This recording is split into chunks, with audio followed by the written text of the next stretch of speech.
नमस्कार विद्यार्थियों, मैं मुकेश कुमार नागर। आज हम लोग जो पढ़ने वाले हैं वो है हमारा संधि का ही टॉपिक। संधि का टॉपिक जो है आज हमारा क्या हो जाएगा, फिनिश हो जाएगा। ठीक है, आज की जो संधि का टॉपिक है वो है विसर्ग संधि। हम लोगों ने पहले स्वर संधि को पढ़ा, स्वर संधि के बाद में व्यंजन संधि को पढ़ा और व्यंजन संधि के बाद में आज हम लोग जो पढ़ेंगे वो रहेगा हमारा विसर्ग संधि का टॉपिक। और विसर्ग संधि में सबसे बढ़िया काम है पहचानने के लिए प्लस के पहले वाले शब्द के अंतिम वर्ण पर क्या लगा हुआ होता है, विसर्ग लगा हुआ होता है। बस ये पहचान सबसे इंपॉर्टेंट है। अगर आपको ये पहचान याद रह गई तो फिर कहीं से कहीं भी आपको विसर्ग संधि में कोई भी प्रॉब्लम नहीं आएगी। और ये तो मैं आपको यार गारंटी देता हुआ आया हूं हमेशा ही कि भैया आपने मोशन के अगर ऑनलाइन प्लेटफॉर्म से अगर इसको पढ़ लिया अर्थात ग्रामर के किसी भी टॉपिक को यहां से पढ़ लिया तो फिर आपको कहीं भी किसी भी प्लेटफॉर्म पर पढ़ने की आवश्यकता नहीं पड़ने वाली है। ये तो मेरी गारंटी आपको है और हमेशा देता हुआ आया हूं कि यहां से पढ़ने के बाद में आपको कहीं से भी पढ़ने की आवश्यकता नहीं है। ये रामबाण औषधि का काम आपको करने वाली है जो कभी भी खाली नहीं जाता। उसी तरह से यहाँ पर पढ़ाया हुआ भी हमेशा आपको याद ही रहेगा, क्योंकि यहाँ पर जो आपको पढ़ाया जाता है वो एक ट्रिक के माध्यम से पढ़ाया जाता है और रटाया नहीं जाता। और मैं हमेशा आपसे ये बात कहता हुआ आया हूँ कि रटना नहीं है।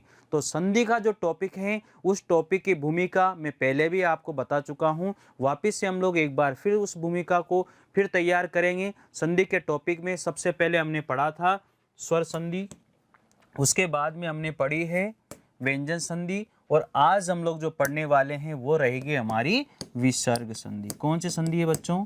विसर्ग संधि है। याद रखना भाई, कौन सी संधि रहेगी? विसर्ग संधि रहेगी, ये ध्यान रख लेना। ठीक है, वेरी वेरी इंपॉर्टेंट संधि है और बहुत आसान है। इससे बेस्ट संधि मेरे को कोई सी भी नहीं लगती है, इससे बढ़िया संधि कोई सी भी मेरे को नहीं लगती है। वैसे तो स्वर संधि भी बहुत आसान है लेकिन उसमें भी बहुत सारे नियम हैं, वहाँ भी ट्रिक के माध्यम से हम लोग उसको सीख लेते हैं। लेकिन जो विसर्ग संधि है इतनी बढ़िया संधि है कि इस संधि में बस विसर्ग की पहचान करनी होती है और जो कुछ भी बनाना होता है वो विसर्ग की जगह पर ही बनाना होता है। आ गई बात समझ में? तो विसर्ग की जगह पर ही चेंज करना है, जो कुछ भी चेंज करना है। कहाँ चेंज करना है? विसर्ग के स्थान पर ही चेंज करना है। ठीक है, तो चलिए बढ़ते हैं हम लोग विसर्ग संधि की ओर। और पहले वही भूमिका सारी जो है, सारी की सारी भूमिका वही रहेगी जो संधि की मैंने बताई है। एक बार फिर से रिवाइज करते हैं संधि के बारे में, थोड़ा सा देखते हैं कि संधि मामला उसका क्या है क्या नहीं है। आप लोग थोड़ा सा ध्यान रखिए। आप नोटबुक और पेंसिल, नोटबुक और पेन जो भी आप लेना चाहो वो ले सकते हो और जो भी पॉइंट आपको इम्पोर्टेंट बताया जाए उस पॉइंट को अच्छे से आप अपनी नोटबुक में जरूर नोट करें। चलिए बढ़ते हैं आगे। ये रही हमारी संधि। परिभाषा यहाँ पर आपको वही याद रखनी है। दो ध्वनियों वर्णों के परस्पर मेल को क्या कहा जाता है? संधि कहा जाता है। बार बार वही परिभाषा रिपीट हो रही है। अब तो आपको याद हो गई होगी कि दो वर्णों के मेल को क्या कहा जाता है? संधि कहा जाता है। जहाँ पर भी वर्ण मिलेंगे, जहाँ पर भी वर्ण मिलेंगे और तीसरा भी क्या बनेगा? वर्ण ही बनेगा, वहाँ पर क्या हो जाएगी? संधि हो जाएगी। ये वर्णों को ही संधि कहा जाता है। तो यहाँ तक की बात आपको अच्छे से समझ में आ गई होगी। परस्पर मेल को क्या कहते हैं? संधि कहते हैं। सारी चीज़ें हम लोगों ने यहाँ पर कर ली थी। अब लास्ट वाली बात यह है कि स्वर मन प्लस अनुकूल तथा विसर्ग के साथ व्यंजन हो तो उसको हम लोग क्या कहते हैं? व्यंजन संधि का ही रूप दे दिया जाता है। कहने का मतलब यह है स्वर के बाद में अगर विसर्ग हो, बाद में क्या है? स्वर हो या फिर व्यंजन हो। आज का टॉपिक यही है हमारा, कौन सा? विसर्ग संधि का। तो ये जो संधि होती है ये कौन सी संधि हो जाती है? विसर्ग संधि हो जाती है। कौन सी संधि हो जाती है? विसर्ग संधि हो जाती है। ठीक है, तो बढ़ते हैं आगे संधि के मैटर में। देखो क्या होता है कि संधि को मैंने आपको बताया था कितने प्रकार की होती है। संधि 3 प्रकार की होती है और ये संधि 3 प्रकार की कौन सी होती है? मुख्य रूप से कौन सी होती है? मुख्य रूप से होती है। ये आपको याद रखना है भाई। कितने प्रकार की होती है? मुख्य रूप से 3 प्रकार की संधि होती है, ये आपको हमेशा याद रखनी होगी। ठीक है, तो देखो यहाँ पर पहली संधि स्वर संधि हमने पढ़ ली थी, ये हमारी हो चुकी है। अगली है संधि हमारी यहाँ पर व्यंजन संधि, जो हमने कर ली है। अगली संधि आती है विसर्ग संधि, और विसर्ग संधि में मैं आपको बता चुका हूँ, यहाँ पर स्वर के बाद में विसर्ग लगा होगा और उसके बाद में आपको स्वर मिलेगा या फिर व्यंजन मिलेगा। यही फॉर्मूला हमेशा इसमें चलता आया है। आ गई बात समझ में? चलिए आगे बढ़ते हैं। आगे क्या आता है इसके अंदर? सारी चीज़ें वही है, एक एक चीज आप यहाँ पर समझने की कोशिश करेंगे। विसर्ग संधि बहुत ही आसानी से इसको समझा जा सकता है। विसर्ग के स्थान पर ही परिवर्तन किया जाता है, और जहां जहां भी विसर्ग आता है वहां वहां पर ही परिवर्तन होता है। ये मैं बार बार आपको बता रहा हूं। देखो विसर्ग यानी कि विसर्ग के साथ में स्वर होता है, व्यंजन होता है, और उसके मेल से विसर्ग संधि का ही निर्माण होता है। तो यहाँ पर ध्यान दीजिए, यहाँ पर लिखा हुआ है नी प्लस अक्षर। यहाँ पर मैं आप लोगों को इसको ही बता देता हूँ। नी प्लस अक्षर लिखा हुआ है। देखो जो भी चेंज किया मैंने कहाँ किया? इस विसर्ग की जगह पर चेंज किया है। तो नी विसर्ग को मैंने बदला है र में, और यहाँ पर ये अ है, ये इसमें मिल चुका है और क्या बन गया? निरक्षर बन गया। तो इस तरह से ही चेंज होता है। दुरात्मा में देखो यहाँ पर क्या बन जाएगा? दूह प्लस आत्मा लिखा हुआ है, यही लिख रहा हूँ भैया। देखो इस पे ध्यान से, तो यहाँ पर भी र में चेंज हो जाएगा दुर, और ये आ इसमें मिला तो दुरात्मा हो गया। ठीक है, तो जहां पर भी मैंने चेंज किया है, किसमें चेंज किया है? विसर्ग के अंदर ही मैंने चेंज किया है। निष्पाप लिखा हुआ है, देखो नीह प्लस पाप, तो क्या हो जाएगा? विसर्ग की जगह पर ही चेंज करूंगा तो क्या बनेगा? ये निश, और ये क्या बन जाएगा? पाप। तो मैंने कहाँ पर चेंज किया है? जो भी चेंज किया है मैंने विसर्ग की जगह पर ही चेंज किया है। बढ़ते हैं आगे। देखो सबसे पहला नियम क्या आता है? इस नियम को मैं थोड़ा सा बना देता हूं कि विसर्ग के साथ में क्या होता है? ये विसर्ग है, ये क्या लगा हुआ है? विसर्ग लगा हुआ है। और विसर्ग के साथ में क्या होता है? विसर्ग के साथ में क्या होता है? च और छ आता है। यहाँ पर च है और या फिर छ है। ठीक है, के मेल पर विसर्ग के स्थान पर क्या बन जाता है? स बन जाता है। तो ये जो विसर्ग है इसके स्थान पर क्या बन जाता है? स बन जाता है। ये आपका एक फॉर्मूला बन जाता है। ये लैंग्वेज यहाँ पर जो लिखी हुई है उस लैंग्वेज को मैंने इस फॉर्मूले में उतार दिया है। चलिए अब यहाँ पर उदाहरण है निश्चय। ये निश्चय जो उदाहरण है ये कैसे बना है यहाँ पर समझने की कोशिश आपको करनी है। देखो नी प्लस च, मैं यहाँ पर बता रहा हूँ आपको, ये लिखा हुआ है वहां पर नी प्लस च लिखा हुआ है। अब ये कहता है कि विसर्ग के साथ च या छ हो, तो विसर्ग के बाद में च आ रहा है यहाँ पर। ध्यान से देख लेना भाई, एक उदाहरण अगर आपको समझ में आ गया तो बाकी उदाहरण आपको समझने की आवश्यकता नहीं पड़ेगी, कोई भी दिक्कत आपको यहाँ पर आने वाली नहीं है। चलिए देखते हैं विसर्ग के बाद में क्या आना चाहिए? च आना चाहिए। तो च यहाँ पर आ रहा है, तो ये हमारा जो फॉर्मूला है, ये बिल्कुल एकदम करेक्ट है। चलिए बढ़ते हैं। तो विसर्ग की जगह पर क्या होगा? विसर्ग की जगह पर यहाँ पर श में बदलेगा, और वो भी हलंत वाला स है तो आधे स में बदल जाएगा। तो ये नी, विसर्ग को मैं चेंज करूंगा इस स में, पीछे क्या है? च, और फिर ये, तो क्या बन गया? निश्चय बन गया।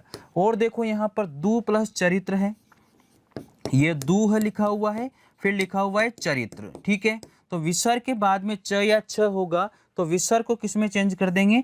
विसर्ग को श में चेंज कर देंगे। तो ये दू और ये श आधा है, और इसके बाद में च और ये री और ये त्र, यानी कि दुष्चरित्र बन जाएगा। ठीक है, उसी तरह से यहाँ पर निश्चल को देखो, नीह प्लस छल लिखा हुआ है, च आ रहा है, इसका मतलब विसर्ग को किस में चेंज करेंगे? स में चेंज करेंगे। तो नी, और ये विसर्ग को चेंज किया आधा स, और ये छ और ये ल, क्या बन जाएगा? निश्चल बन जाएगा। तो ये सारी की सारी जो चीज़ें हैं इसी तरह से चेंज होती है, यहाँ पर स आपको करना होगा। चलिए सारी बातें आपको समझ में आ गई होगी। अगला यहाँ पर आता है, और भी यहाँ पर उदाहरण है जो आसानी से आप लोग कर सकते हो, कोई भी दिक्कत आपको इनमें नहीं आने वाली है। देखो तपश्चर्या लिखा हुआ है, तो तपह प्लस चर्या हो जाएगा, तपह प्लस चर्या हो जाएगा। अंतः प्लस चेतना, हरि प्लस चंद्र, अंतः प्लस चक्षु लिखा हुआ है, कर सकते हो आप आसानी से। तो यहाँ पर क्या करना है? ये जो फॉर्मूला है उसी फॉर्मूले को आपको फॉलो करना है। कौन सा फॉर्मूला है? विसर्ग के बाद में अगर च हो या छ हो तो विसर्ग को चेंज करेंगे किसमें, श में। ठीक है, ये फॉर्मूला सब कुछ आपको करवा देगा, ये सारे उदाहरण उसके बेस पे ही यहाँ पर लिखे गए हैं। अगला आता है नियम, विसर्ग के साथ में श के मेल पर विसर्ग के स्थान पर श बन जाता है।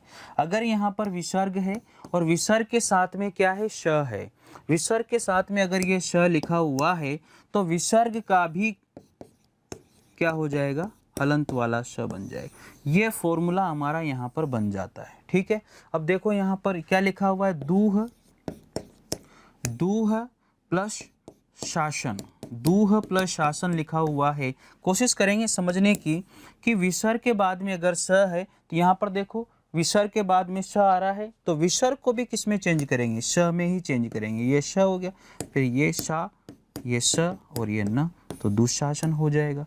फिर देखो यशः प्लस शरीर है, दूसरा लिखा हुआ है यशः प्लस शरीर लिखा हुआ है, तो विसर्ग के बाद में स आएगा तो विसर्ग को भी किस में चेंज करेंगे, विसर्ग को किस में चेंज करेंगे, विसर्ग को भी हम चेंज करने वाले हैं स में ही। देखो यश, फिर इसको आधे स में, फिर शरीर, ये बन जाएगा हमारा, तो यशस् शरीर हो जाएगा, यशस् शरीर हो जाएगा। नी प्लस शुल्क तो निःशुल्क हो जाएगा। सारे के सारे जो उदाहरण हैं वो इसी तरीके से आप लोगों को बनाने हैं, कोई प्रॉब्लम यहाँ पर नहीं है। अगला देखें, अगला यहाँ पर जो आता है उदाहरण, ये क्या कहता है, ये यही बात हम लोगों से कह रहा है, निश्वास तो नीह प्लस श्वास, चतुह प्लस श्लोकी, नीह प्लस संग। जहाँ जहाँ पर भी श है वहाँ वहाँ पर आपको क्या करना है, विसर्ग लगाना है। जहाँ जहाँ भी आधा स आ रहा है वहाँ वहाँ पर आपको विसर्ग लगाना है। जैसे नीह प्लस श्वास है तो क्या बनाएंगे, नीह प्लस श्वास। अब ये कैसे, इसका संधि कैसे होगा, वो क्वेश्चन कहता है, फॉर्मूला कह रहा है कि विसर्ग के बाद में क्या होगा, श अगर होता है, विसर्ग के बाद में अगर श होता है, अब वो शब्द आधा भी हो सकता है पूरा भी हो सकता है, तो विसर्ग को भी किस में चेंज कर देंगे, स में ही चेंज कर देंगे। विसर्ग को किस में चेंज करेंगे बच्चों, विसर्ग को भी हम लोग जो है स में ही चेंज करने वाले हैं। कैसे चेंज होता है ये यहाँ पर आपको देखने वाली बात है। यहाँ पर देखिए इस फॉर्मूले के अनुसार तो नी यहाँ पर लिखा हुआ है, इसके बाद में क्या लिखा है, विसर्ग लिखा हुआ है, तो इसको चेंज करेंगे स में, पीछे क्या है, निश्वास। बस, तो आपने क्या किया, इस विसर्ग को चेंज किया है आपने। किसको चेंज किया है आपने, इस विसर्ग को चेंज किया है। ये जो विसर्ग है इसको आप क्या कर रहे हो, चेंज कर रहे हो। ठीक है, तो ये सारी चीजें आप यहाँ पर समझ सकते हो। चतुह प्लस श्लोकी तो क्या हो जाएगा, चतुह प्लस श्लोकी हो जाएगा। नी प्लस संक तो नी प्लस संक हो जाएगा, कोई दिक्कत आपको इसमें नहीं आने वाली। ठीक है, यहाँ पर बता देता हूँ, नी प्लस संक, नीह प्लस संक हमारा क्या बनता है, ये कहता है कि विसर्ग के बाद में अगर स हो, यहाँ पर विसर्ग है, विसर्ग के बाद में अगर स हो तो विसर्ग को किस में चेंज कर दिया जाता है, विसर्ग को स में चेंज कर दिया जाता है। तो आपने विसर्ग को स में चेंज कर दिया, आगे नी है तो जोड़ दो इसको, नी यादा श, फिर शंक, निशंक बन गया, निशंक। इस तरह से आपको यहाँ पर करने होंगे सारे के सारे उदाहरण, कोई भी दिक्कत आपको यहाँ पर नहीं आने वाली है। तो कर सकते हो सारे उदाहरणों को। बढ़ते हैं अगले नियम की ओर। अगला नियम आता है हमारे 3rd नंबर का, विसर्ग के साथ ट और ठ हो या फिर श हो। विसर्ग के साथ में, विसर्ग के साथ में ट या ठ हो। देखो मैं यहाँ पर लिख रहा हूँ, विसर्ग के बाद में क्या होना चाहिए, विसर्ग के बाद में या तो ट होगा या फिर ठ होगा या फिर श होगा। ठीक है, इसके क्या हो जाएगा, तो मेल पर विसर्ग के स्थान पर क्या हो जाएगा, विसर्ग के स्थान पर क्या हो जाएगा, स हो जाएगा। बस ये हमारा क्या बन जाता है, फॉर्मूला बन जाता है। आगे बात समझ में, चलिए देखो यहाँ पर कुछ भी नहीं करना है आपको, यहाँ पर इतना ही ध्यान रखना है ये कैसे बना। देखो यहाँ पर ये पहला है धनुह, धनुह यहाँ पर विसर्ग लगाई, धनुह प्लस टंकार, धनुह प्लस टंकार। अब फॉर्मूला क्या कहता है, फॉर्मूला को आप लोग देख लीजिए। तो विसर्ग के बाद में अगर ट हो, विसर्ग के बाद में ठ हो, विसर्ग के बाद में श हो, तो विसर्ग को हम लोग किस में चेंज करेंगे, षटकोण वाले में चेंज कर देंगे। तो ये विसर्ग, ये ध, ये नु, ये विसर्ग को मैंने, इस विसर्ग को मैंने किस में चेंज किया, इस विसर्ग को मैं जो चेंज कर रहा हूँ, इस विसर्ग को जो मैं चेंज कर रहा हूँ, किस में चेंज कर रहा हूँ, विसर्ग को चेंज कर रहा हूँ इस स में। आगे बात समझ में। फिर पीछे क्या लिखा हुआ है, पीछे लिखा हुआ है यहाँ पर टंकार, ये टंकार लिखा हुआ है। ठीक है, अब इसको मुझे कुछ नहीं करना है, केवल जोड़ना है। तो ये धनु, ये आधा श, फिर ये टंग का र, धनुष टंकार। इसी तरह से आप दूसरा देख लीजिए। दूसरा देखो चतुः प्लस टीका, चतुः प्लस टीका, तो चतुः प्लस टीका क्या हो जाएगा, चतु प्लस ये स में चेंज हो जाएगा विसर्ग, प्लस यहाँ पर टीका लिखा हुआ है और इसको बदल दो, क्या बन जाएगा, चतुष किस में चेंज हो जाएगा, चतुष प्लस टीका हो जाएगा, देखो चतुष और ये टी, और देखो इसमें क्या हो गया, ये टी और ये का, चतुष टीका हो जाएगा। ठीक है, इसको किया जा सकता है आसानी से, कोई भी दिक्कत इसमें। चलिए देखिए, तो ये उदाहरण हम लोगों ने यहाँ पर कर लिए हैं, तो आसानी से हम लोग यहाँ पर इनको कर सकते हैं, कोई दिक्कत इसमें आने वाली नहीं है। आगे बढ़ते हैं। अगला जो यहाँ पर आता है हमारा अगला नियम है, विसर्ग के पहले वाले वर्ण, विसर्ग के पहले वाले वर्ण में अ या फिर आ के अतिरिक्त अन्य कोई स्वर हो। चलो देखो, ये कह रहा है कि विसर्ग के पहले वाले वर्ण में अ या आ के अतिरिक्त, ये विसर्ग है और इसके पहले जो वर्ण है, विसर्ग के पहले जो वर्ण है उसमें अ आ के अलावा, विसर्ग के, ये विसर्ग लग रहा है, देखो सब में विसर्ग लग रहा है, तो विसर्ग के पहले वाले वर्ण में अ आ को छोड़ दो, अ आ के अतिरिक्त अन्य कोई स्वर हो तथा विसर्ग के साथ मिलने वाले शब्द का प्रथम वर्ण क ख प फ में से कोई भी हो तो विसर्ग के स्थान पर क्या बन जाएगा, श बन जाएगा। बस इतना आपको ध्यान रखना है भैया। क्या ध्यान रखना है कि विसर्ग के पहले अ आ नहीं होना चाहिए, विसर्ग के पहले अ आ नहीं होना चाहिए, और बाद में क्या होनी चाहिए, बाद में होनी चाहिए क ख प फ। इन चारों वर्णों में से कोई भी एक वर्ण होगा तो विसर्ग को किस में चेंज करेंगे, स में चेंज करेंगे। तो क्या नियम बनता है आप यहां पर देख लीजिए, यहां पर अ आ के अलावा, अ आ के अतिरिक्त, अ आ के अतिरिक्त, अ आ के अतिरिक्त क्या होना चाहिए, अतिरिक्त क्या होगा भैया, अ आ के अतिरिक्त कोई भी अन्य स्वर हो, कोई भी अन्य स्वर होता है, अन्य स्वर होता है। ठीक है, उसके बाद में क्या होना चाहिए, उसके बाद में इन चारों वर्णों में से कोई भी एक वर्ण हो सकता है, क ख प फ, क्या होगा, क ख या फिर प या फिर फ, इन चारों वर्णों में से कोई भी एक वर्ण होगा तो इस विसर्ग का, जो विसर्ग वहां पर आ रहा है, ये जो विसर्ग है उस विसर्ग को किसमें चेंज कर देंगे, उस विसर्ग को चेंज करेंगे किसमें, श में। बस इतना सा आपको ध्यान रखना है और कुछ भी यहाँ पर ध्यान रखने की आवश्यकता नहीं है। तो कोशिश करते हैं बनाने की। नी प्लस कलंक लिखा हुआ है, नीह प्लस कलंक, तो देखो यहाँ पर नीह प्लस कलंक है, तो विसर्ग के बाद में क्या कहता है, क आए, ख आए, प आए, फ आए, तो ये विसर्ग के पहले अ आनी है, तो आराम से ये बन सकता है। तो विसर्ग को हम लोग क्या करेंगे, किस में चेंज करेंगे, स में चेंज करेंगे। तो ये नी, विसर्ग को चेंज किया, इस विसर्ग को चेंज किया किस में, स में। इसके बाद में कलंक वैसा का वैसा ही है, अब केवल आपको क्या करना है, इसको जोड़ना है। तो जोड़ दीजिए, क्या बन जाएगा, ये आधा श। ठीक है, अब आधा स इसको कैसे लिखेंगे, ये ध्यान दीजिए आप, देखो ये श षटकोण वाला हो गया, ये क, ये ल, निष्कलंक बन जाएगा। कर सकते हो आसानी से इसको। चतुः प्लस फत को देख लो, अगला यहाँ पर अगला उदाहरण है, चतुः प्लस पथ, चतुः प्लस पथ लिखा हुआ है, तो विसर्ग को चेंज करना है, विसर्ग को चेंज करना है किसमें, श में। तो चतु, ये श, फिर प और ये थ, चतुष्पथ हो जाएगा। आसानी से हम इसको बदल सकते हैं, कोई भी प्रॉब्लम इसमें नहीं आएगी, कर सकते हो आसानी से। ये सारा का सारा जो खेल है, पूरा का पूरा जो खेल है वो इन नियमों का खेल है, इन नियमों का खेल है।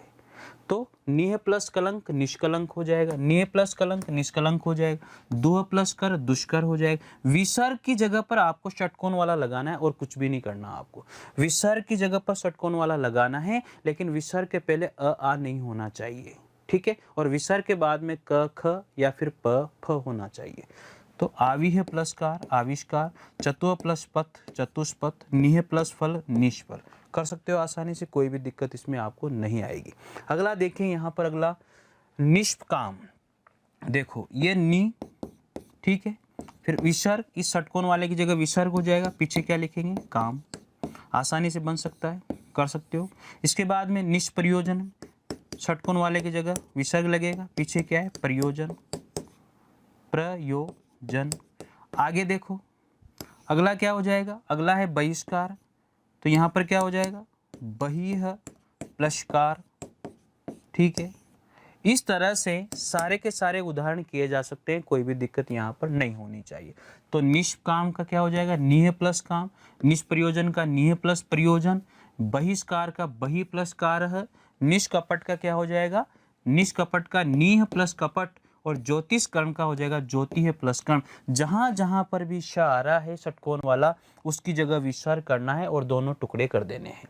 ठीक है, और जहां जहां भी विसर्ग आ रहा है, इस तरह से अगर संधि विच्छेद होके आता है, तो जहां जहां पर भी विसर्ग आ रहा है, तो वहां वहां पर क्या करोगे, वहां वहां पर आप षटकोण वाला कर दोगे। क्या नियम बनता है, विसर्ग के बाद में अगर क हो या फिर ख हो या फिर प हो या फिर फ हो, और विसर्ग के पहले आ नहीं होना चाहिए, तो इस विसर्ग को किस में चेंज करेंगे, षटकोण वाले में। यह नियम बनता है, और इसी नियम के आधार पर ये क्वेश्चन हमने यहाँ पर किए हैं। आगे बढ़ते हैं।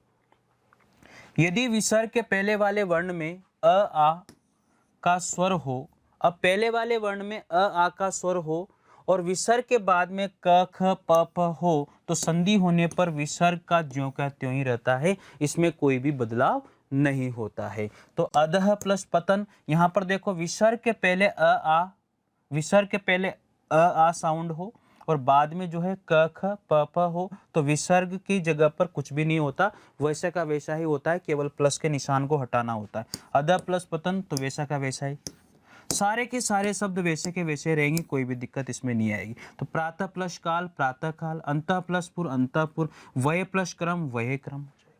कि कहने का मतलब ये हुआ कि आप क्या करोगे, ये विसर्ग है, विसर्ग के पहले क्या होना चाहिए, अ या फिर आ का साउंड होना चाहिए। ठीक है, उसके बाद में क या ख होगा, या फिर क्या होगा, क ख के बाद में प या फ होगा, प या फ होगा। ये देखो प या फिर फ होगा, तो इस विसर्ग को मैं किस में चेंज करूंगा, इस विसर्ग को मैं चेंज ही नहीं करूंगा, विसर्ग वैसा का वैसा ही रहेगा, ये नियम मेरा बन जाता है।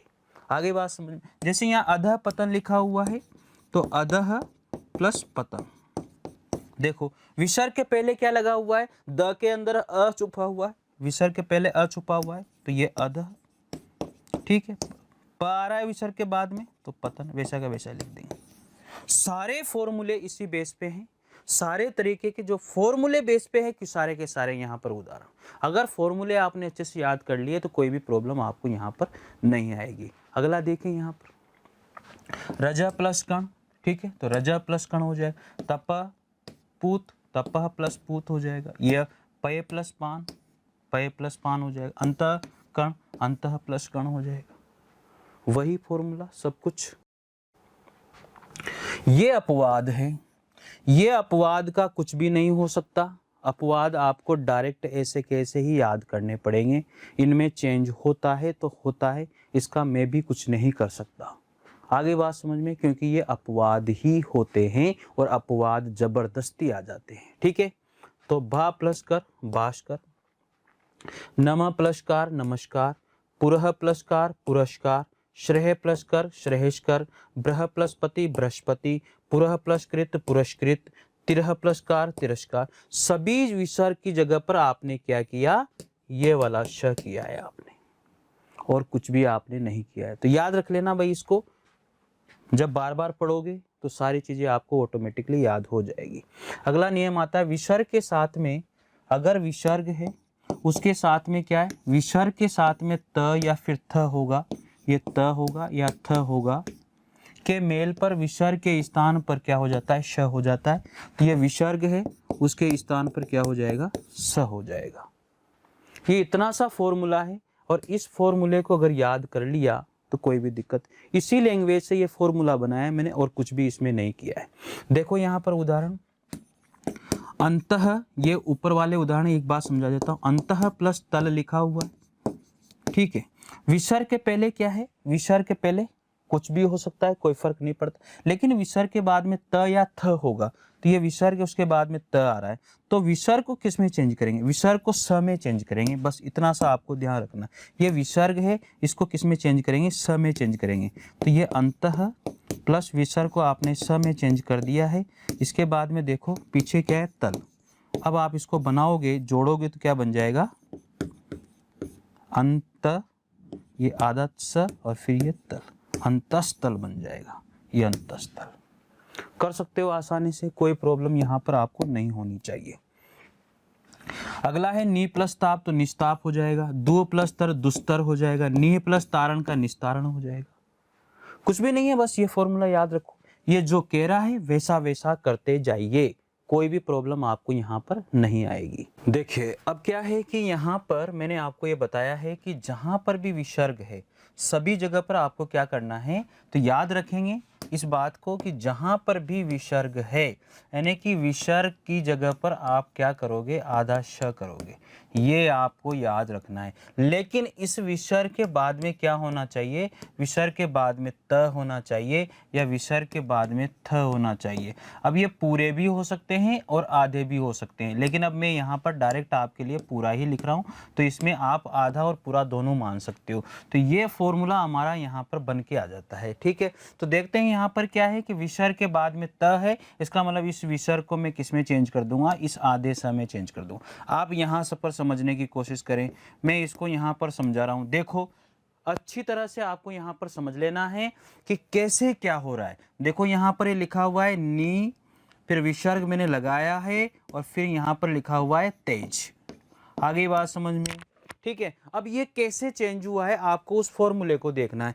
ये विसर्ग है और विसर्ग के बाद में मैंने आपसे कहा है कि त या थ होना चाहिए, तो यहाँ पर त है, तो इस विसर्ग को किस में चेंज कर रहे हैं, इस विसर्ग को चेंज कर रहे हैं किसके अंदर, आधे स के अंदर चेंज कर रहे हैं। तो देख लो यहाँ पर मैंने इसको किसके अंदर चेंज किया, स के अंदर चेंज किया है। फिर आगे देखो, फिर लिखा हुआ है इसके अंदर, देखो क्या लिखा हुआ है, तेज।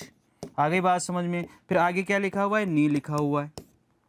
विसर्ग को हमने चेंज कर दिया है। जब आप इसको जोड़ोगे तो ये वाला शब्द आपके यहाँ पर बन जाएगा। तो लिखें आप यहाँ पर नी, ये आधा श और इसके बाद में ये ते और ये फिर ज। देखो इस नियम से आप कुछ भी कर सकते हो इन शब्दों में, यानी कि ये नियम अगर आपको अच्छी तरह से याद है कि विसर्ग के बाद में अगर त या थ होता है तो विसर्ग को स आधे स में बदल दिया जाता है। स कौन सा होगा, स स्लेट वाला, यह आपको अच्छे से याद रखना है।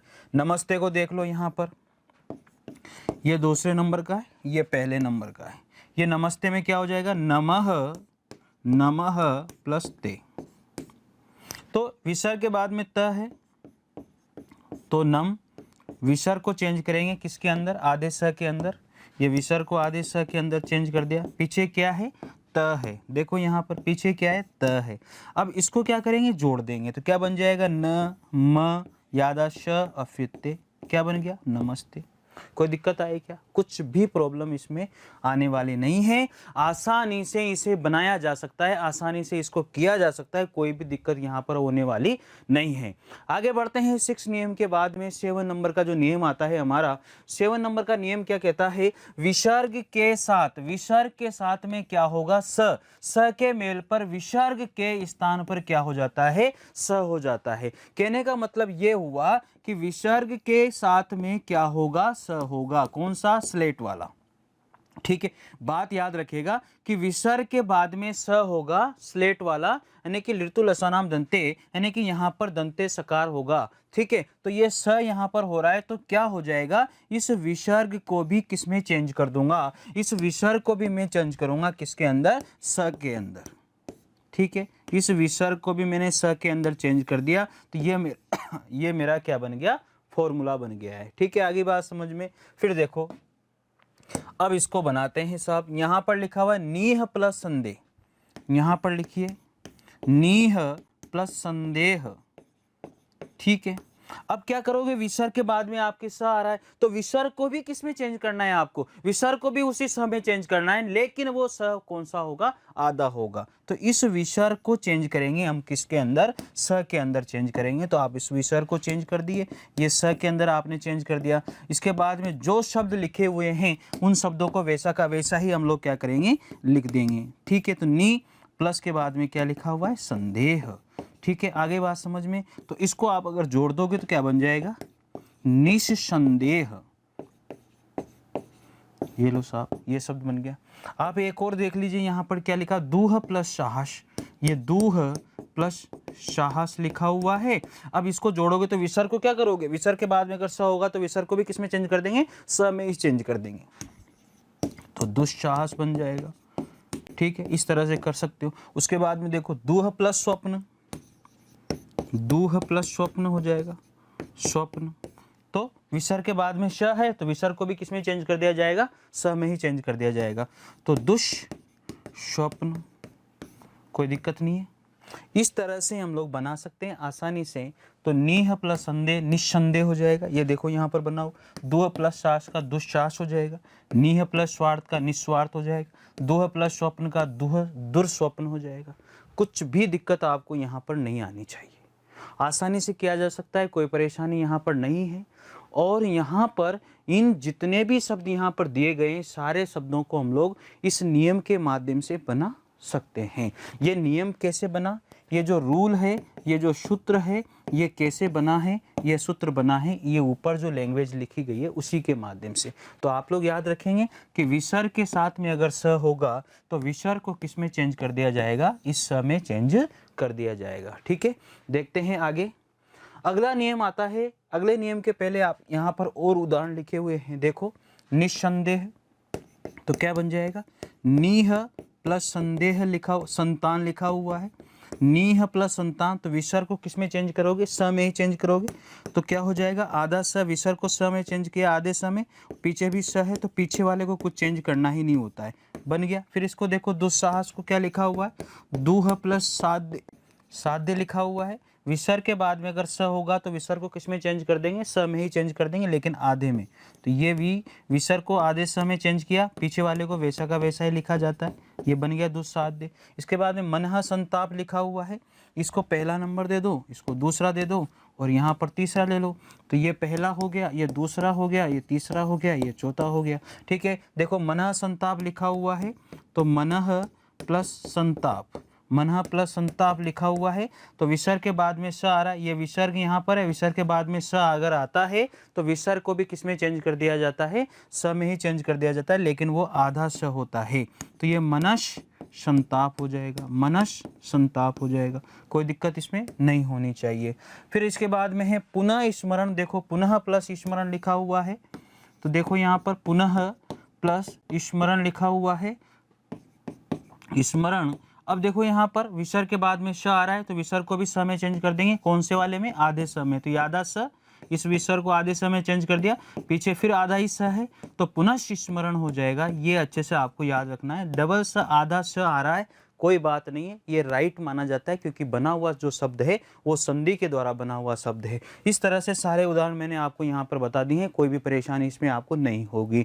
अब जितने भी उदाहरण मैं यहाँ पर एक्सप्लेन करता हूँ, अगर वो उदाहरण भी आपने सीख लिए तो बाकी के जो उदाहरण यहाँ पर एक्सप्लेन नहीं किए गए उन उदाहरणों को आपके द्वारा एक्सप्लेन करना चाहिए, ताकि आप उनको अच्छी तरह से याद कर सको, आसानी से उनको समझ सको। रूल तो यानी कि जो नियम है, जो सूत्र है, वो आप अच्छे से ध्यान रखेंगे तो आसानी से एक एक उदाहरण को आप कर सकते हो, कोई भी परेशानी इसमें आपको आने वाली नहीं है। चलिए यहाँ पर अगला आता है 8 नंबर का नियम है, यदि विसर्ग के पहले वर्ण में ई और ऊ हो। ध्यान से देखिएगा, ये विसर्ग है, ये विसर्ग दिया हुआ है, विसर्ग के पहले वर्ण में क्या होगा, ई या ऊ होगा। ध्यान से देखिएगा, विसर्ग के पहले क्या होगा, ई या ऊ होगा। ये कहता है कि विसर्ग के पहले वर्ण में ई या ऊ का स्वर हो तथा विसर्ग के बाद में र हो। ये विसर्ग है, यहाँ पर प्लस होगा, विसर्ग के बाद में क्या होगा, र हो। विसर्ग के बाद में र हो तो संधि होने पर विसर्ग का लोप हो जाता है या लोप हो जाएगा और ई और ऊ की मात्रा को बड़ी ई में और बड़े ऊ में बदल दिया जाएगा। कहने का मतलब ये हुआ कि ये जो विसर्ग है इसका लोप हो जाएगा। लोप का मतलब होता है वहाँ से हटा दिया जाएगा।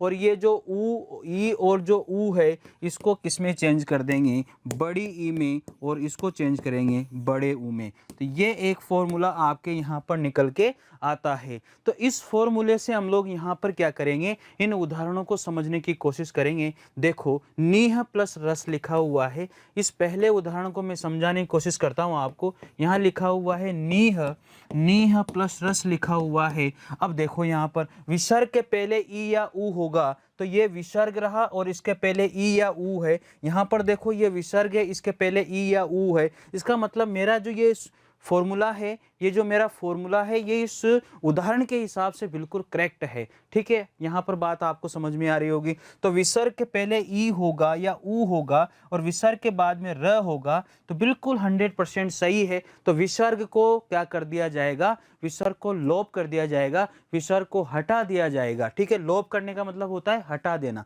ठीक है, तो विसर्ग को क्या करेंगे, यहाँ पर हटा देंगे भैया। और विसर्ग को मैंने हटा दिया तो जो ई या ऊ है, ई या ऊ है उसको बड़े ई या ऊ में बदल दिया जाएगा। तो ये हो गया नी। विसर्ग को हटा दिया और पीछे रस बचा हुआ है, वैसा का वैसा ही लिख दिया जाएगा। दूसरा यहाँ पर आता है, दूसरा कौन सा है, दूसरा है नी प्लस रव। तो यहाँ पर समझने की कोशिश करेंगे। ये नीह लिखा हुआ है, फिर लिखा हुआ है रव। यहाँ पर लिखा हुआ है नी प्लस रव। तो देखो यहाँ पर ये रव। ठीक है, विसर्ग के पहले ई या ऊ होगा। देखो विसर्ग के पहले ई की मात्रा लग रही है या फिर ऊ की मात्रा लगेगी, बात समझ में आ रही है। तो इस विसर्ग के बाद में र होगा तो विसर्ग के पहले जो ई या ऊ है उसको बड़े में चेंज कर दिया जाएगा। यानी कि ई है तो बड़ी ई में और ऊ है तो उसको बड़े ऊ में चेंज कर देंगे। तो चलिए बनाते हैं। ये नी हो गया, विसर्ग का लोप कर दिया जाता है और क्या बन जाएगा, नीरव शब्द यहाँ पर बन जाएगा। कोई दिक्कत आपको यहाँ पर नहीं आनी चाहिए। उसके बाद में यहाँ पर देखो, इसके बाद में है नी प्लस रोग, ये दूसरा हो गया। ये तीसरे देखो यहाँ पर, ये तीसरे नंबर की बात करते हैं। तो नीह प्लस रोग लिखा हुआ है। विसर्ग के पहले ई या ऊ होगा तो उस ई या ऊ को क्या करेंगे, बड़े ई या ऊ में चेंज कर देंगे। विसर्ग के बाद में क्या होना चाहिए, र होना चाहिए तब। तो ठीक है, इसको चेंज करो नी और विसर्ग का लोप कर देंगे तो क्या हो जाएगा, रोग। तो निरोग यहाँ पर शब्द बन जाएगा। आसानी से किया जा सकता है, कोई भी दिक्कत इसमें आपको नहीं आनी चाहिए। ठीक है, ये 4th नंबर का उदाहरण है। यहाँ पर लिखा हुआ है दूह प्लस राज। तो क्या हो जाएगा, दू को बड़े ऊ में चेंज करेंगे, विसर्ग का लोप कर देंगे, पीछे क्या लिखा हुआ है, दू राज। तो क्या बन जाएगा, दुराज। इस तरह से सारे उदाहरणों को समझा जा सकता है और ये हमारा क्या बन जाता है, एक सूत्र बन जाता है। इस सूत्र के माध्यम से, इस नियम के माध्यम से हम इसे कर सकते हैं, कोई भी दिक्कत इसमें नहीं होनी चाहिए। ठीक है, देखते हैं आगे। अगला यहाँ पर आता है नीरज। अब यहाँ पर देखो सारी चीजें देख लो आप लोग। नीरज लिखा हुआ है पहले नंबर पर, ये देखो आप, नीरज है तो नीह प्लस रज इसका संधि विच्छेद होगा। ठीक है, अब आप देखो विसर्ग के पहले ई आ रहा है, विसर्ग के बाद में र आ रहा है। तो क्या फॉर्मूला कहता है, जब विसर्ग के पहले ई या ऊ होगा और विसर्ग के बाद में र होगा तो विसर्ग का लोप कर दिया जाएगा और विसर्ग के पहले जो ई है उसको बड़ी ई में चेंज कर दिया जाएगा। विसर्ग के पहले जो ऊ है उसको बड़े ऊ में चेंज कर दिया जाएगा, लेकिन विसर्ग के बाद में र होना चाहिए इस कंडीशन में। तो यहाँ पर इसको क्या करेंगे, बड़ी ई में चेंज करेंगे, विसर्ग को क्या करेंगे, लोप कर देंगे और पीछे जो लिखा हुआ है उसको वैसा का वैसा ही लिख दिया जाएगा। ठीक है, दूसरे नंबर की बात कर रहा है ये। दूसरे नंबर पर यहाँ पर देखो निरंद्र लिखा हुआ है। निरंद्र को चेंज करते हैं किसके अंदर, देखो यहाँ पर निरंद्र, यानी कि ये लिखा हुआ है नीह धन रंध्र, नीह धन रंध्र। इसका मतलब क्या हो जाएगा, इसको बड़ी नी और पीछे रंध्र लिखा हुआ है तो रंध्र को रंध्र रहने देंगे। ठीक है, इसके बाद में यहाँ पर देखो तीसरे नंबर पर लिखा हुआ है। तीसरे नंबर पर क्या आता है, तीसरे नंबर पे देख लो, ये तीसरे नंबर की बात करता है। तो तीसरे नंबर पर चक्षु रोग लिखा हुआ है। तो चक्षु, ये विसर्ग प्लस यहाँ पर रोग लिख देंगे। विसर्ग के पहले ऊ आ रहा है तो बड़े ऊ में चेंज होगा, विसर्ग का लोप होगा और विसर्ग के बाद में जो र है वो वैसा का वैसा ही रह जाएगा, बाद वाला वैसा ही रहेगा लेकिन विसर्ग के बाद में र होना चाहिए। तो क्या हो जाएगा, चक्षु प्लस रोग, विसर्ग का लोप हो गया। तो इस तरह से आपको बनाने होते हैं। इसके बाद में देखो यहाँ पर 4th नंबर का फॉर्मूला है। 4th नंबर के फॉर्मूले में भी आप लोग बना सकते हो, आसानी से करो। दुर्मय, तो यहाँ पर देखो क्या है, दूह प्लस रम्य, चेंज करो इसको, क्या हो जाएगा, बड़ी ऊ में आ जाएगा, विसर्ग का लोप हो जाएगा, पीछे क्या लिखा हुआ है, रम्य, तो आसानी से बन जाएगा। कोई दिक्कत आपको किसी में भी यहाँ पर आने वाली नहीं है। चलिए आगे देखते हैं। अगला आता है हमारे यहाँ पर 10वें नंबर का, विसर्ग के पहले वाले वर्ण में, विसर्ग के पहले वाले वर्ण में, यहाँ पर समझ लीजिए भाई, तो विसर्ग के पहले वाले वर्ण में, विसर्ग के पहले वाले वर्ण में यहाँ पर ये विसर्ग लगा हुआ है, ये विसर्ग लगा हुआ है और विसर्ग के पहले वाले वर्ण में अ का स्वर हो, क्या होना चाहिए, अ का, ये अ का स्वर हो, ठीक है, तथा विसर्ग के साथ में अ के अतिरिक्त अन्य किसी स्वर के मेल पर विसर्ग का लोप हो जाता है। विसर्ग के साथ में अगर अ होगा तो विसर्ग का क्या हो जाएगा, लोप हो जाएगा, यानी कि अ नहीं होना चाहिए। कहने का मतलब है ये अ नहीं होना चाहिए, अन्य क्या होना चाहिए, यहाँ पर अन्य स्वर होना चाहिए। तो विसर्ग का क्या हो जाएगा, इस विसर्ग का यहाँ पर क्या हो जाएगा, लोप हो जाएगा। ये आपको इसमें ध्यान रखना होगा। कर सकते हो, तो ये फॉर्मूला, ये नियम यहाँ पर निकल के आ जाता है और ये मेरा क्या बन जाता है, मेरा बन जाता है सूत्र। ठीक है, अब देखते हैं यहाँ पर लिखा हुआ है 1st नंबर पर अतः प्लस एव, क्या लिखा हुआ है, अतः प्लस एव लिखा हुआ है। तो क्या करेंगे, प्लस के यानी कि विसर्ग के पहले अ होना चाहिए, तो त में अ साउंड छुपा हुआ है, उसके बाद में प्लस के बाद में अ नहीं होना चाहिए, इसके अलावा कोई सा भी स्वर हो सकता है, तो अ नहीं है, वहां पर लिखा हुआ है ए, तो विसर्ग का क्या कर दिया जाएगा, लोप कर दिया जाएगा और बाकी के शब्द को ऐसा का ऐसा ही रहने दिया जाएगा। तो यहाँ पर क्या करेंगे, अ और त ऐसा का ऐसा रहेगा, विसर्ग का लोप हो गया और पीछे लिखा हुआ एव, तो ये शब्द बन जाएगा। केवल विसर्ग का लोप करना है और कुछ भी आपको करना नहीं है, ये यहाँ पर देख लीजिए। ठीक है, तो सारे शब्द मनः प्लस उच्छेद का विसर्ग का लोप कर दिया तो वैसा का वैसा रह गया, पय प्लस आदि का विसर्ग का लोप कर दिया तो पय आदि रह गया, ततः प्लस एव का तत एव हो गया। तो किया जा सकता है, कोई परेशानी इसमें नहीं होनी चाहिए। चलिए अगला है यहाँ पर कि विसर्ग के पहले वाले वर्ण में अ का स्वर हो तथा विसर्ग के साथ में ये सारी चीजें अगर होती है, इतने सारे वर्ण अगर इनमें से कोई भी वर्ण होता है तो किसी वर्ण के मेल पर विसर्ग के स्थान पर क्या बना दिया जाता है, ओ बना दिया जाता है। इसमें आपको कुछ भी नहीं करना है। जब बार बार इन शब्दों को आप पढ़ोगे तो आसानी से आपको ये शब्द समझ में आ जाएंगे और उसके बाद में आपको कुछ भी नहीं करना, विसर्ग का आपको ओ में बदलना है। जो विसर्ग है उसको ओ की मात्रा में चेंज करना है और विसर्ग के पहले वाले वर्ण में उस ओ की मात्रा को आपको जोड़ना है। मैं आपको यहाँ पर एक समझा देता हूँ।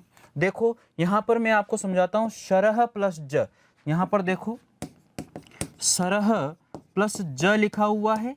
अब देखो यहाँ पर विसर्ग है, इसका आपको कुछ भी नहीं करना, ओ की मात्रा में चेंज करना है। तो ये शर, इसके बाद में ये जो विसर्ग है इसको ओ की मात्रा में आप चेंज करोगे तो ये ओ मैंने यहाँ पर लिख दिया है, प्लस लगा दिया, इसके बाद में पीछे क्या लिखा हुआ है, ज लिखा हुआ है, तो इसको पीछे ज का ज रहने दो। अब आप इसको जोड़ोगे तो क्या बन जाएगा, ओ की मात्रा किस में लगेगी, र के अंदर लगेगी। तो आप यहाँ पर बना दीजिए सरोज।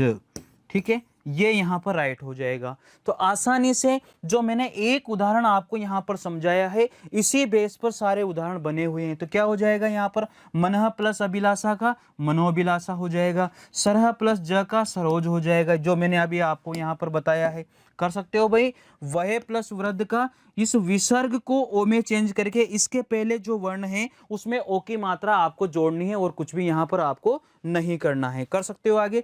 तो वय प्लस वृद्ध वयोवृद्ध, यशः प्लस धरा यशोधरा। देखो यहाँ पर विसर्ग को क्या किया आपने, विसर्ग को ओ में चेंज किया और स पे आप विसर्ग को जोड़ रहे हो, बाकी और कुछ भी नहीं कर रहे। तो क्या बन जाएगा, यशोधरा हो जाएगा। इसका मनः प्लस योग का मनोयोग हो जाएगा, अधः प्लस भाग का अधोभाग हो जाएगा, तपः प्लस बल का तपोबल हो जाएगा, मन प्लस रंजन का मनोरंजन हो जाएगा। देखो ये पीछे वाले जो शब्द हैं वो तो वैसे के वैसे ही रह रहे हैं। यहाँ पर देखो पीछे वाले शब्द सारे वैसे के वैसे ही हैं, लेकिन जो विसर्ग लगा हुआ है उसको आपने ओ में चेंज कर दिया और उसके पहले जो व्यंजन है उसमें उस स्वर को जोड़ दिया, उस ओ को जोड़ दिया, उस ओ की मात्रा को जोड़ दिया है। ठीक है, तो इस तरह से आप यहां पर बना सकते हो, कोई भी दिक्कत इसमें आपको नहीं होनी चाहिए।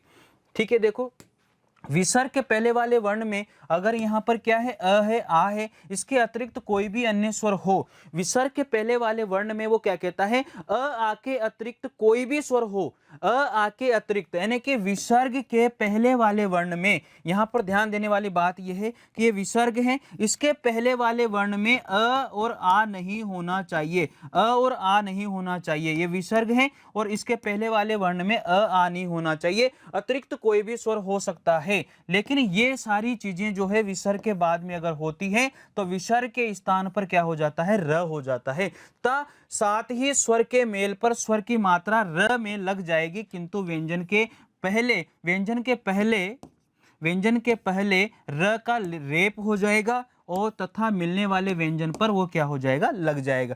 तो कुछ भी नहीं करना, इतनी बड़ी रामायण में आपको नहीं फंसना है, आपको इतना सा ध्यान रखना है कि विसर्ग के पहले अ या आ नहीं होना चाहिए और विसर्ग के बाद में कुछ भी हो सकता है। ये इतने सारे जो यहाँ पर वर्ण दिए हुए हैं इनमें से, आगे बात समझ में। तो विसर्ग को आपको किस में चेंज करना है, र में चेंज करना है। देखो किस तरह से करना है, दूह प्लस अवस्था लिखा हुआ है, तो इस विसर्ग को आप र में चेंज करोगे तो विसर्ग आधा र हो जाएगा। देखो यहां पर मैं समझा देता हूं, इसको समझने की कोशिश करना, सब कुछ समझ में आ जाएगा। एक एक चीज समझने की कोशिश कर। दूह प्लस र, एक उदाहरण समझा देता हूं। ये दूह प्लस यहां पर लिखा हुआ है अवस्था, ये अवस्था लिखा हुआ है। ठीक है, अब इस विसर्ग को आप र में चेंज करोगे। ये दू, ये विसर्ग है, ये विसर्ग को आप किसमें चेंज कर रहे हो, र में चेंज कर रहे हो भाई। ये र में चेंज कर दिया, आधा र हो जाएगा। ठीक है, प्लस लगा दिया आपने, प्लस लगा दिया, इसके बाद में क्या लिखा हुआ है, अवस्था लिखा हुआ है। ठीक है, अब आप इसको जोड़ो तो क्या हो जाएगा, दूर, ये र में अ मिला, ये अ इसमें मिल गया तो र पूरा हो गया।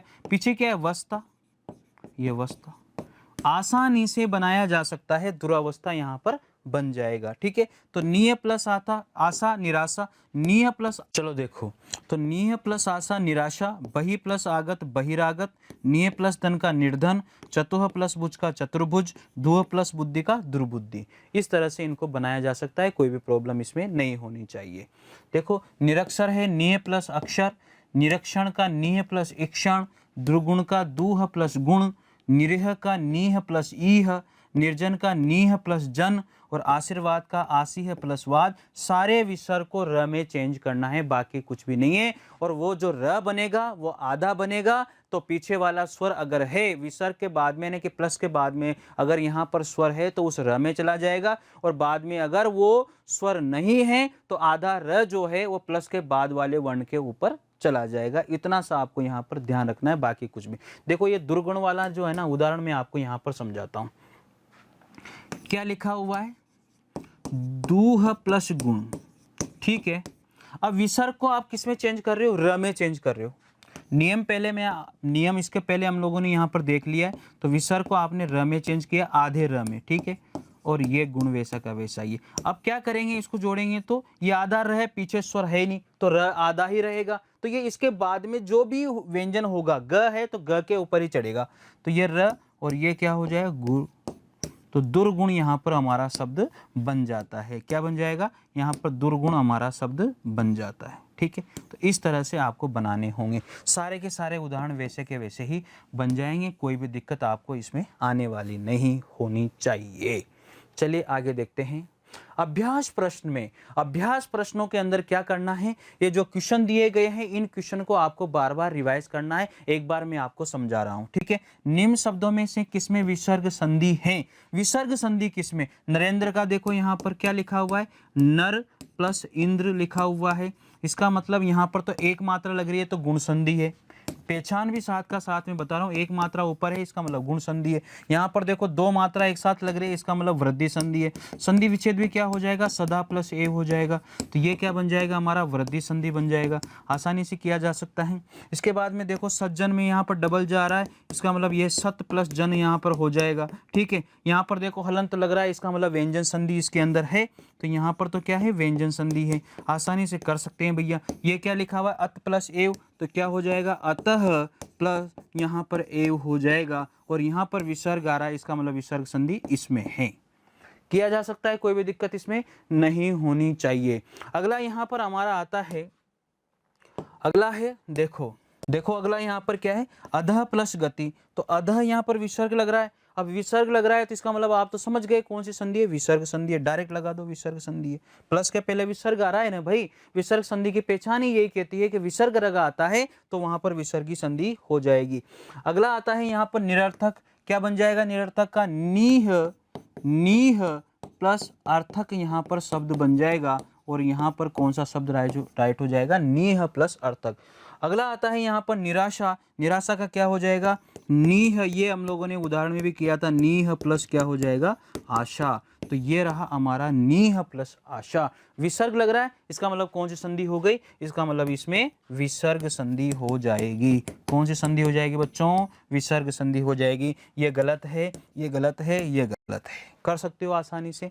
अगला देखो यहाँ पर आशीर्वाद, ये हमने किया भी था, क्या बन जाएगा आसीह प्लस वाद, विसर्ग लग रहा है, इसका मतलब ये तो विसर्ग संधि है, कहाँ पर लगा हुआ ये रहा, इसमें कौन सी संधि आ रही है, विसर्ग संधि आ रही है, आसानी से किया जा सकता है, कोई भी दिक्कत इसमें नहीं होनी चाहिए। निश्चल में देखो यहाँ पर क्या हो जाएगा नीह प्लस चल, क्या बन जाएगा नीह प्लस चल, विसर्ग लग रहा है, इसका मतलब यहाँ पर कौन सी संधि है, विसर्ग लग रहा है तो विसर्ग संधि हो जाएगा। कहाँ पर रहा ये नीह दन चल हो जाएगा, कौन सी संधि आ रही है भैया यहाँ पर विसर्ग संधि आ रही है।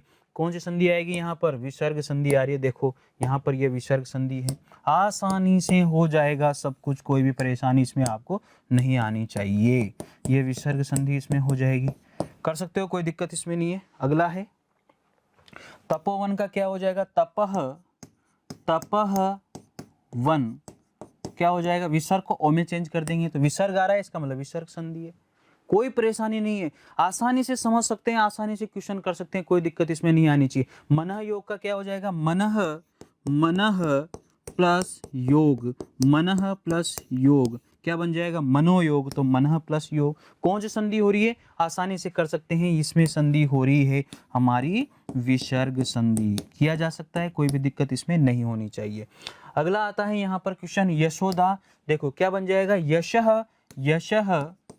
यशः प्लस दा लिखा हुआ है, विसर्ग को ओ में चेंज करेंगे तो क्या बन जाएगा यशोदा बन जाएगा, ठीक है। विसर्ग आ रहा है, इसका मतलब कौन सी संधि हो जाएगी, विसर्ग संधि हो जाएगी, यहाँ पर ही कर लो इसको, यशः प्लस दा हो जाएगा, ठीक है। विसर्ग आ रहा है, इसका मतलब विसर्ग संधि है, कोई दिक्कत ही नहीं है।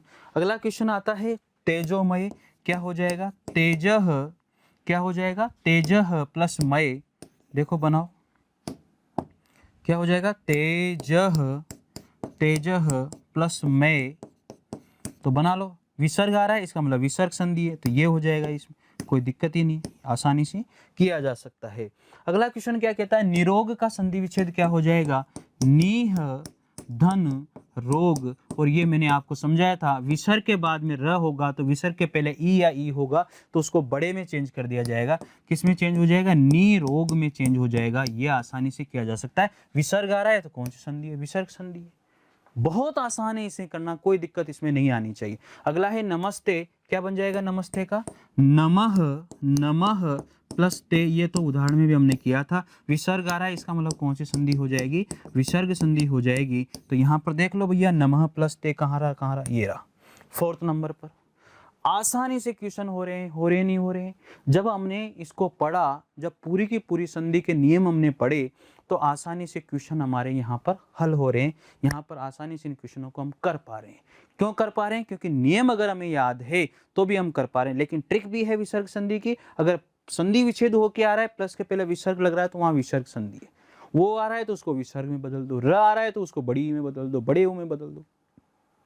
चलो देखो अगला निरुत्तर में, निरुत्तर का संधि विच्छेद क्या हो जाएगा नीह नीह धन उत्तर।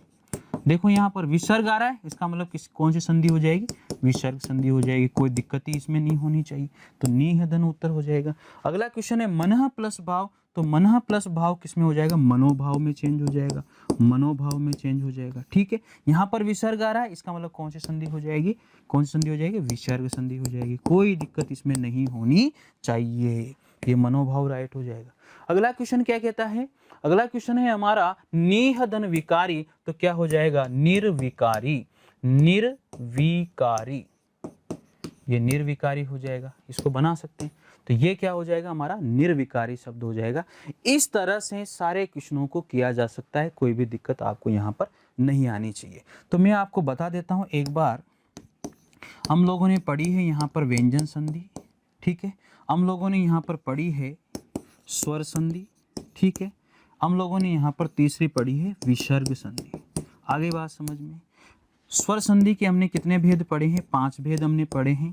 व्यंजन संधि के हमने क्या पढ़े हैं, नियम पढ़े हैं, ठीक है, और हमने विसर्ग संधि के भी क्या पढ़े हैं, नियम पढ़े हैं। तो यहाँ पर तो मैंने आप लोगों को सारी ट्रिक बता दी, इनके नियम आपको ध्यान में रखने हैं, बाकी कुछ भी नहीं है। प्लस के पहले अगर व्यंजन आता है, हलंत लग रहा है, तो इसका मतलब व्यंजन संधि है, और प्लस के पहले अगर विसर्ग लग रहा है तो वहाँ पर कौन सी संधि है, विसर्ग संधि है। कोई भी दिक्कत आपको इसमें नहीं होनी चाहिए, कर सकते हो, ये सारी की सारी बातें आप अच्छे से समझ सकते हो अगर आपने इन क्वेश्चनों को किया तो। बात यहाँ पर यह है कि सारे ही क्वेश्चन अगर आपने किए हैं तो आप ऐसा नहीं करें कि बीच में से किसी भी संधि को उठा करके पढ़ने लग गए।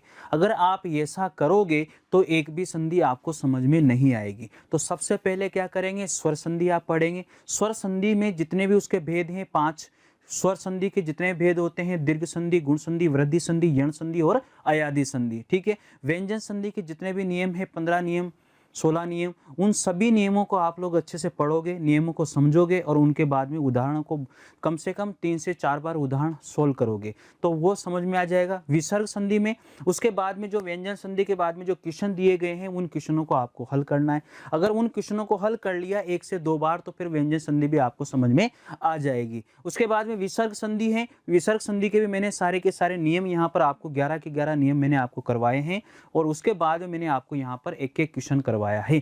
क्वेश्चन बहुत आसान है, क्वेश्चन विसर्ग संधि के करना बहुत आसान है। इस तरह से ये सारे के सारे जो संधि हैं, स्वर संधि, व्यंजन संधि और विसर्ग संधि, ये सारे संधि के आज यहाँ पर जो है सारे टॉपिक जो संधि के हैं वो यहाँ पर फिनिश होते हैं और संधि का टॉपिक एकदम यहाँ पर खत्म हो जाता है, ठीक है। तो उसके बाद में जो टॉपिक आएगा वो ग्रामर का टॉपिक होगा या लिटरेचर का टॉपिक होगा, जो भी होगा वो अच्छा ही होगा। इस आधार पर आपको क्या करना है, इनकी प्रैक्टिस करना है, इनको समझना है, बार बार आपको इसको लिखना है, ठीक है, बार बार इसको देखना है, सुनना है। आगे बात समझ में आप लोगों को, तो इस तरह से सारी चीजें आपको समझ में आ जाएगी। तो ये लेक्चर आज यहीं समाप्त होता है। सभी को बहुत बहुत धन्यवाद।